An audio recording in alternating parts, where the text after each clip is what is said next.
Coucou tout le monde et bienvenue sur ma chaîne Fêlé de la Bobine. Je suis ravie de vous retrouver aujourd'hui. Nous sommes le lundi 28 mars. Petit point météo rapide, il y a du soleil. Profitons-en, ça ne durera pas. Je crois qu'à partir de demain, il va faire moche, il va faire froid. Passons. Aujourd'hui, j'ai décidé de vous parler de Fibremood. C'est la première fois que j'ai ce magazine entre les mains pour tout vous dire. Alors évidemment, je vois régulièrement passer des choses sur Instagram, sur YouTube, les influenceuses, les youtubeuses, les instagrammeuses et tout ça. Bref, ça fait très longtemps que j'ai envie d'avoir ce magazine entre les mains.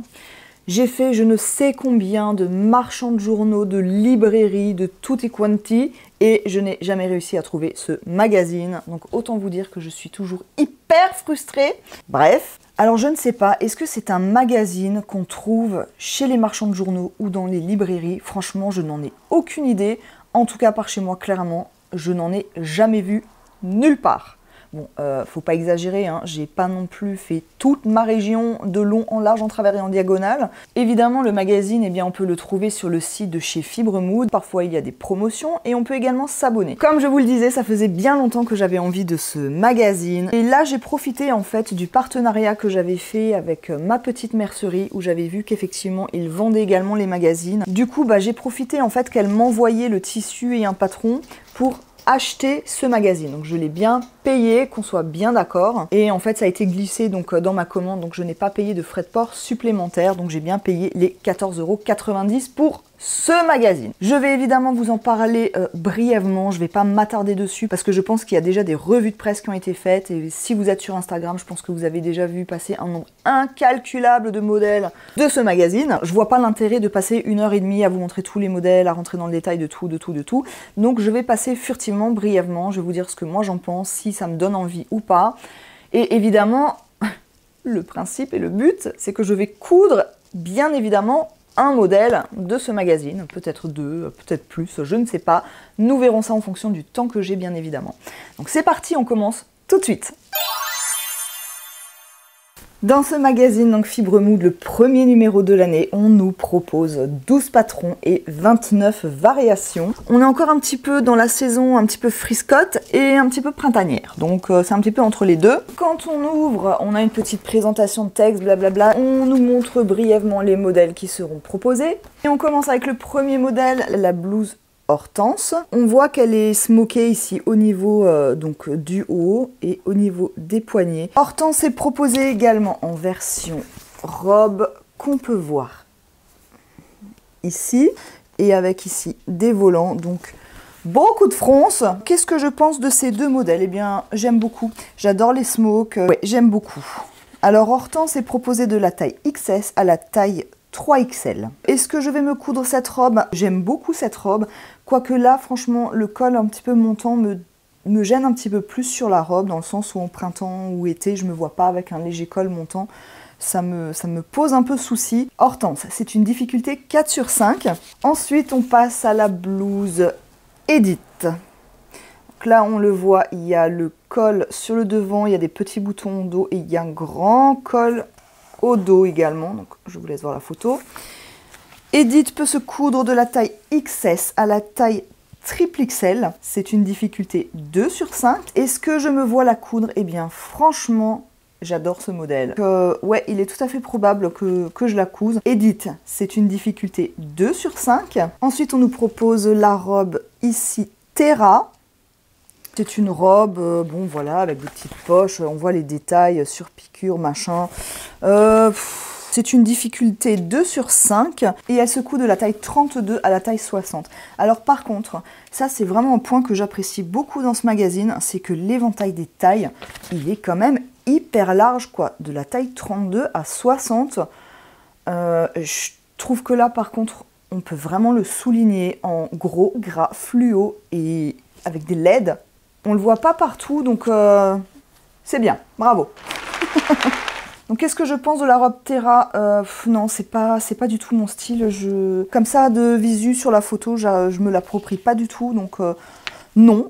Ensuite, nous pouvons passer à la robe maude. Comme ceci, donc c'est ce que j'appelle une robe chemise. Est-ce que je me vois coudre maude? Non, c'est pas ce dont j'ai envie, mais je pense par contre effectivement que pour le printemps, elle doit être très très confortable. Si on utilise un tissu léger comme ça, pourquoi pas. Et nous avons également maude en version blouse.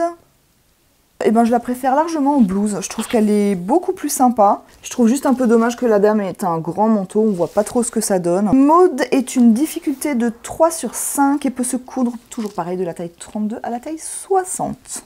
Est-ce que je me vois coudre ce modèle? Je me vois plus le coudre en version blouse qu'en version robe. Ensuite, nous pouvons passer à Moira ou Moira, hein, au choix. Je vous montre. Voilà. C'est une combinaison sans manches, alors j'ai l'impression qu'il y a plein de surpiqûres. Moi qui viens de faire un jean, c'est parfait. Et je sais pas trop quoi en penser, en fait. À voir comme ça, je suis pas forcément inspirée. Je vais essayer de vous montrer là ce détail. Ici, là, vous voyez les espèces d'épaules, là, ce que ça donne. Si vous êtes de la même génération que moi, ça m'a vachement fait penser à la série V. Je sais pas si vous vous rappelez, elle avait un espèce de truc comme ça, un large épaules. Bref. Donc ce modèle est une difficulté de 3 sur 5 également. Il va toujours de la taille 32 à la taille 60. Est-ce que je me vois coudre ce modèle? J'ai envie de dire pas tout de suite.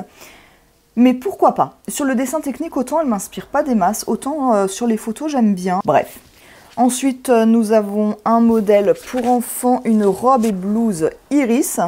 J'aime beaucoup, je trouve ça trop mignon, j'étais presque jalouse qu'elle n'existe pas en adulte cette blouse. Par contre je ne sais pas, la petite fille, elle n'a pas l'air très à l'aise cet enfant sur cette photo. Je dois avouer qu'elle m'a fait un peu de la peine. Je me suis dit mais petite tu as le droit de respirer tu sais.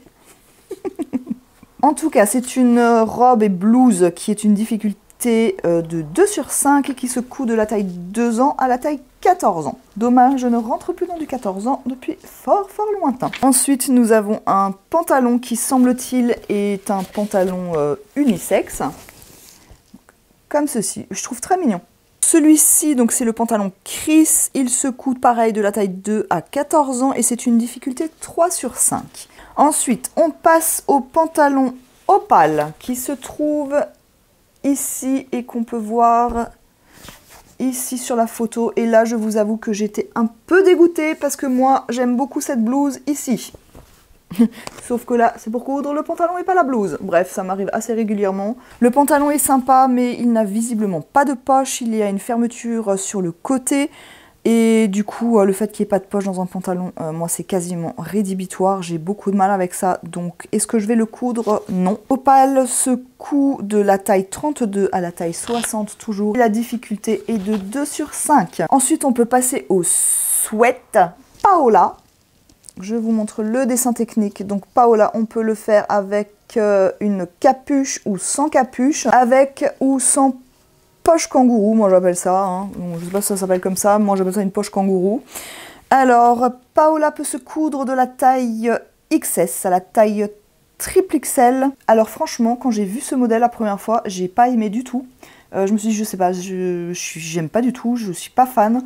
Et plus je regarde cette photo-là, et plus je le trouve sympa. Finalement, eh bien écoutez, je ne suis pas à l'abri de le coudre. Paola se coud de la taille XS à la taille triple XL et une difficulté de 2 sur 3. Ensuite, on peut passer à la blouse Sky que l'on voit ici. Sky se coud également de la taille XS à la taille triple XL. C'est une difficulté de 2 sur 3. On voit qu'elle a une fermeture à glissière dans le dos et un espèce de col, je sais pas trop comment ça s'appelle ça. Est-ce que je vais coudre Sky comme ça? Non, pas à première vue, mais je le garde sous le coude parce que je trouve que c'est une jolie blouse, donc pourquoi pas, mais pas tout de suite. Ensuite, nous avons la jupe Cristal, comme ceci. Cristal se coud de la taille 32 à la taille 60 et c'est une difficulté de 2 sur 5. Est-ce que je vais me coudre Cristal? Non, j'ai pas envie de jupe là. Chier ces mouches. Ensuite, nous pouvons passer au top Zara. J'aime beaucoup le jeu de plis qu'il y a dans le dos. On voit vraiment le jeu de plis et comme ça. Ouais, je la trouve vraiment très sympa cette blouse. Zara se coud de la taille 32 à la taille 60 toujours et difficulté 3 sur 5. Est-ce que je vais me coudre Zara? Eh bien écoutez, j'ai envie de dire oui, j'ai très envie de la coudre. Est-ce que ça sera cette couture là? Je ne sais pas, mais J'aime beaucoup ce modèle. Mais c'est pas possible, il y a 3 rayons de soleil, il y a 15 000 mouches.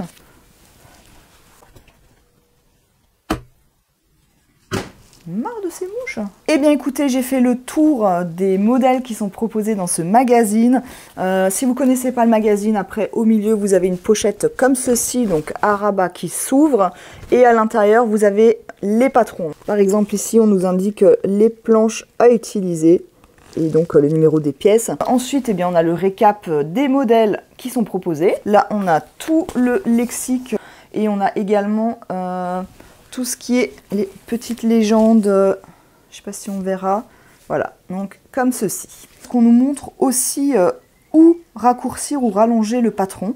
Ça, je trouve que c'est plutôt chouette aussi. J'avoue que j'ai quand même cherché au niveau des marges de couture. Et en fait, c'est sur chaque modèle, on nous dit « Vous devez ajouter les valeurs de couture indiquées autour des pièces de patron en papier avant de les découper. » Et je vais vous montrer ce que ça donne.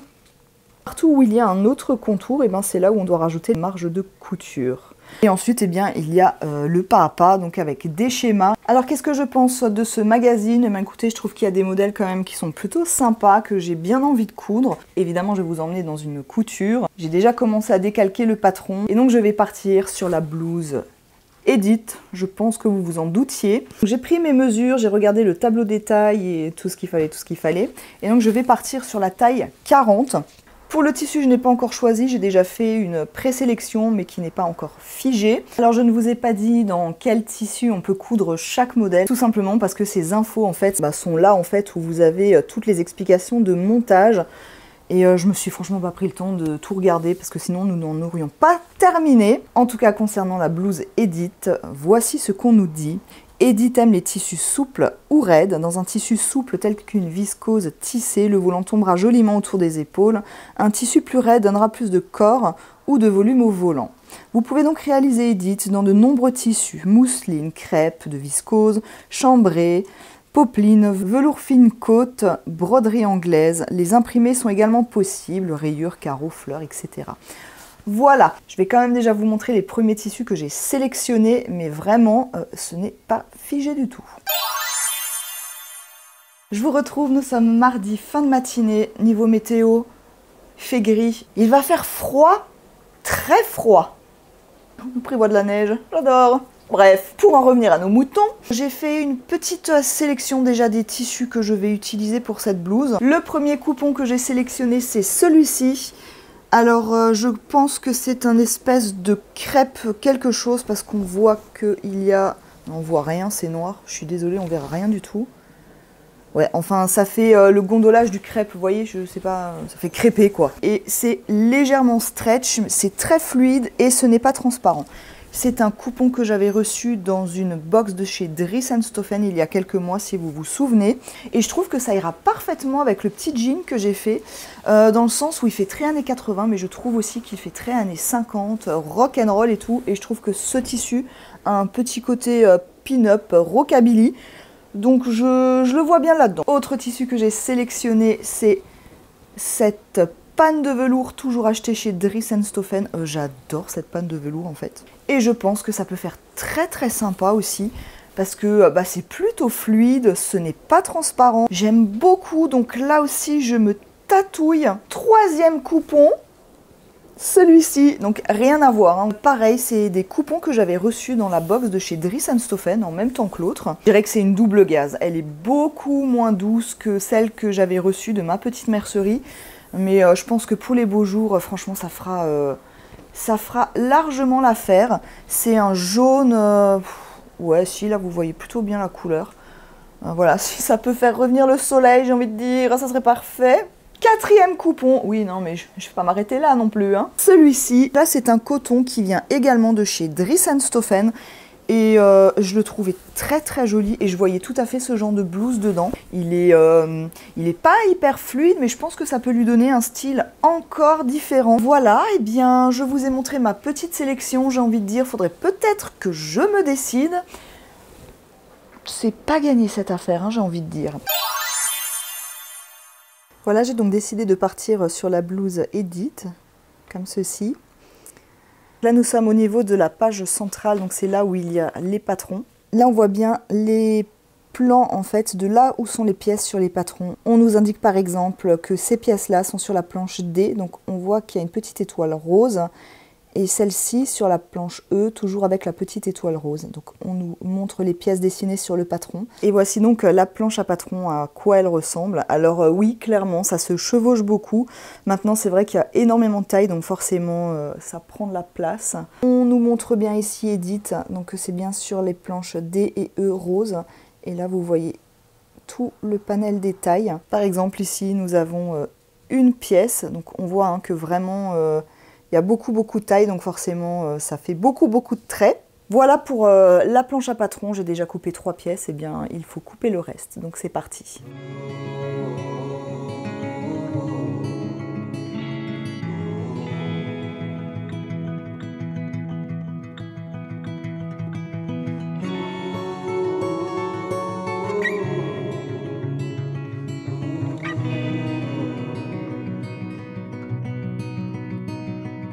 I was lost in the woods, under dust, and the fairies found me.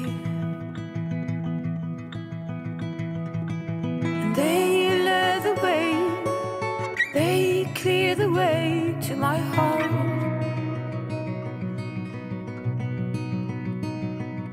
All the hurt, all the pain under the skin, I had fainted. They carried me, they cleared the way to my heart. Thank you to magic for rescuing me. Thank you to summer for fairies. Blowing glitter in the wind.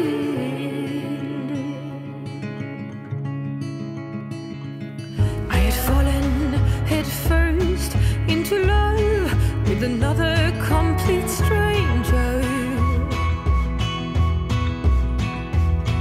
and he robbed away, taking most of me when he left.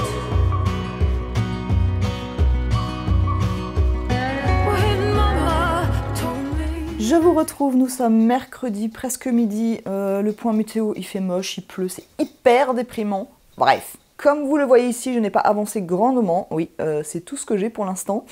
J'ai attaché le col au niveau de mon haut devant et de mes 2 hauts dos, et c'est tout, voilà, c'est complètement ridicule.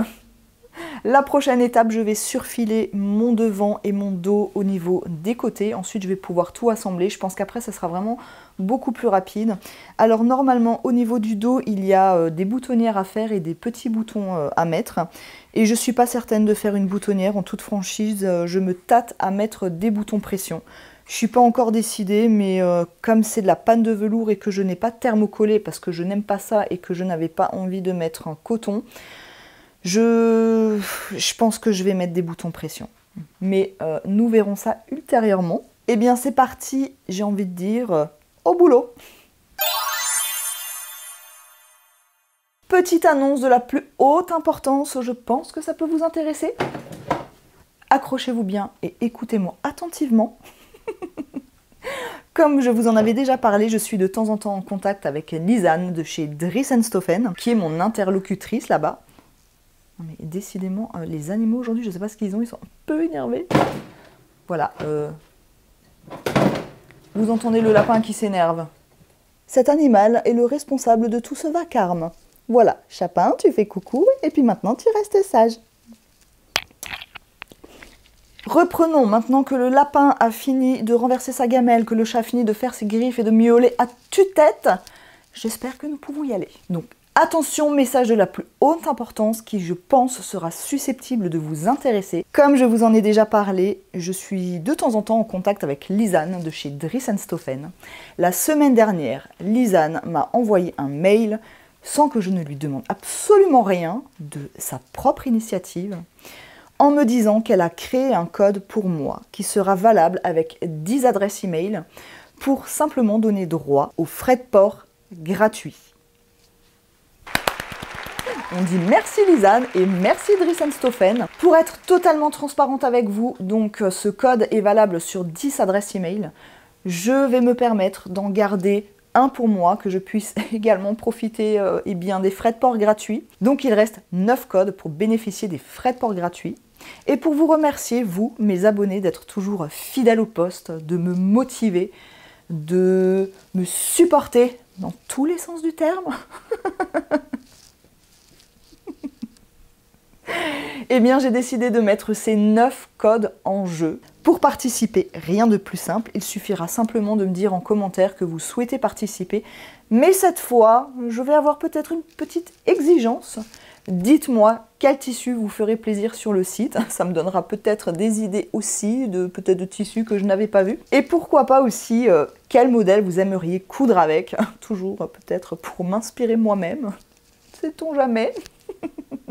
Vous pouvez évidemment participer à partir de maintenant tout de suite, et ce jusqu'à dimanche prochain. Et je procéderai tout simplement à un tirage au sort comme je le fais d'habitude.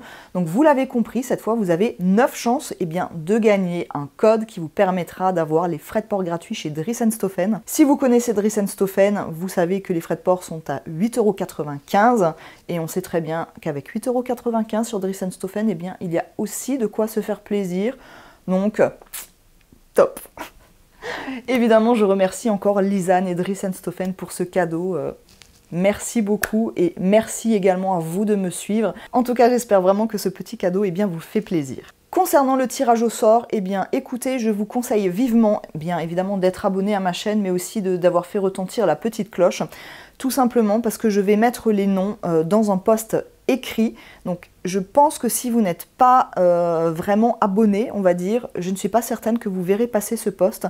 Et honnêtement, j'aurai vraiment pas le temps de courir après tout le monde. Restez à l'affût, surveillez tout ça. Voilà.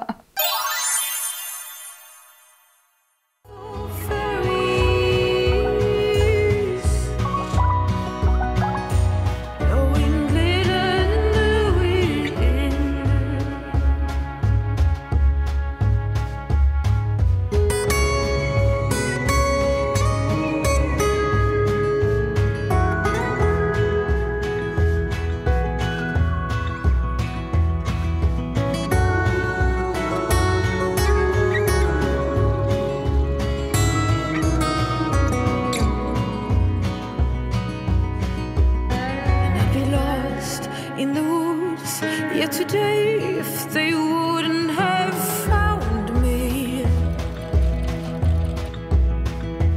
I don't dare to think about what I would have been without them.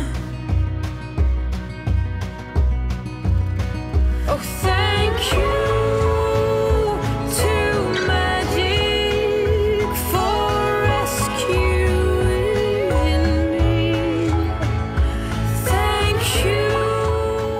Retrouve, nous sommes jeudi, tout début d'après-midi, point météo, c'est la cata, il fait gris, ça caille, il pleut, c'est dégueu, bref. Où en suis-je dans ma couture? Eh bien écoutez, je pensais largement avoir fini depuis au moins 2 jours, et en fait, je n'ai toujours pas terminé. Je crois que je suis un peu fatiguée cette semaine, j'avoue que je suis au ralenti, j'ai l'impression que je ne comprends rien. Bref, il ne me reste plus grand chose à faire, mais voici la bête. Concrètement, je dois encore accrocher les manches, faire l'ourlet, poser l'élastique aux manches et ce sera terminé. Je pensais franchement dit que ça prendrait à peu près 3 heures, au final ça fait 3 jours que j'y suis. Ça va bien se passer. J'ai un petit couac au niveau du dos, parce que normalement il faut mettre les boutonnières et donc les boutons, et la patte doit être bien au milieu. Ouais, c'est pas le cas, c'est pas grave. Franchement, j'ai lu les explications, mais je suis tellement crevée qu'en toute franchise, je n'ai pas compris grand chose. Surtout au moment de poser cette pièce-là sur le reste. J'ai pas compris. J'étais en train de tourner dans tous les sens et clairement, mes problèmes de 3D m'ont envahi à nouveau. Ça m'a saoulée pendant une demi-heure. Au final, je me suis dit, bon, Audrey, arrête de te prendre la tête à lire. Fais à l'arrache, comme tu penses. Et au final, ça a été très bien. Comme quoi parfois... Bon, mais encore une fois, je suis complètement à l'ouest.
Je vous retrouve, nous sommes samedi, le col roulé est de retour. Bref, vous avez pu voir les images de la blouse portée. Autant vous dire que hier, c'était une catastrophe, dans le sens où je n'étais absolument pas inspirée pour le lieu de où tourner ces vidéos. Ça caillait, mais comme c'est pas permis, j'avais le pif et les mains rouges de froid. Bref, et à chaque fois que j'allais quelque part, en fait, il y avait toujours du monde, donc autant dire que de faire... pas l'idiote. Enfin bref, vous m'aurez compris, c'était hyper pénible, mais j'ai à peu près réussi à vous filmer quelque chose à peu près. Voici donc ma blouse, franchement, je l'adore, j'aime beaucoup, et j'aime beaucoup la panne de velours qui lui donne un côté brillant, un blanc, mais blanc de chez blanc. J'adore. Le seul petit souci que j'ai avec la panne de velours, c'est que ça a tendance en fait à roulotter dans le bas. Hier, franchement, c'était une cata, ça n'arrêtait pas de remonter comme ça. Alors, est-ce qu'il y a, je sais pas, une technique ou quelque chose pour pas que ça roulotte ? Je ne sais pas, si vous en avez, n'hésitez pas à me le dire. Mais sinon, mis à part ça, je l'adore. J'aurais même pas été obligée en fait de mettre les 3 boutons ici au niveau du dos. parce que ça passe largement. Il y a juste celui-là que je suis obligée d'ouvrir, mais pour le reste ça passe étant donné que c'est extensible, c'est nickel. Les volants évidemment j'adore. J'ai juste un tout petit souci au niveau des manches. Je pense que 2 cm en plus, ça n'aurait pas été du luxe parce que je trouve que c'est un tout petit peu court quand même. Mais à part ça, ça va quoi, c'est pas grave. Voilà en gros pour cette blouse. Il est complètement évident que je vais m'en refaire parce que j'adore carrément ce modèle. Alors je pense que j'y ajouterai quelques petites variations comme par exemple ne pas mettre le col. Ou faire peut-être les bouts de manche un petit peu différents. Je ne sais pas encore, mais en tout cas, j'adore la forme et j'adore ce modèle, donc c'est parfait. Vous l'aurez compris, je n'ai eu ni le temps ni l'énergie pour coudre un autre modèle de ce magazine, mais il est évident qu'il y en aura d'autres, parce que finalement, j'aime beaucoup. Franchement, je me suis même tâtée à m'abonner, je suis encore indécise, je ne sais pas trop. Concernant l'abonnement, tout est expliqué en dernière page, donc on peut soit s'abonner avec la formule papier, donc le magazine physique, et digital, donc là on pourra prendre 5 patrons PDF sur le site à chaque fois que le magazine sort, et là ça sera 95 € par an, ou alors on peut uniquement prendre la version digitale, donc toujours les 5 patrons PDF sur le site à chaque sortie de magazine, et là ça sera 65 € par an, ou alors uniquement la version papier, et là ce sera également 65 € par an. Voilà pour les abonnements. Donc clairement, je me tatouille encore un petit peu, étant donné que je ne le trouve pas. Je me dis que 65 €, c'est pas énorme non plus. Affaire à suivre. J'ai vite regardé sur le site Fibremood, et d'après ce que j'ai pu voir, le patron PDF est à 8,50 €. Voilà, c'était juste une indication. Voilà, et bien j'en ai terminé de cette vidéo. J'espère qu'elle vous aura plu. Si c'est le cas, n'hésitez pas à me laisser un petit pouce. Vous pouvez évidemment commenter. Concernant la petite surprise, les votes seront clos le dimanche 10 avril. À minuit, et je procéderai ensuite au tirage au sort.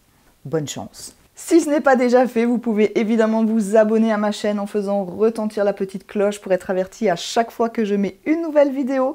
Vous pourrez également me retrouver sur Instagram et vous pourrez me joindre à cette adresse mail. En attendant de vous retrouver, eh bien, je vous souhaite un très bon week-end, une très bonne semaine. Prenez soin de vous, mettez des pulls parce que ça caille. Enfin, en tout cas, chez moi, ça caille, chez vous, je ne sais pas. Je vous dis à très bientôt et je vous embrasse très très fort. Bye bye!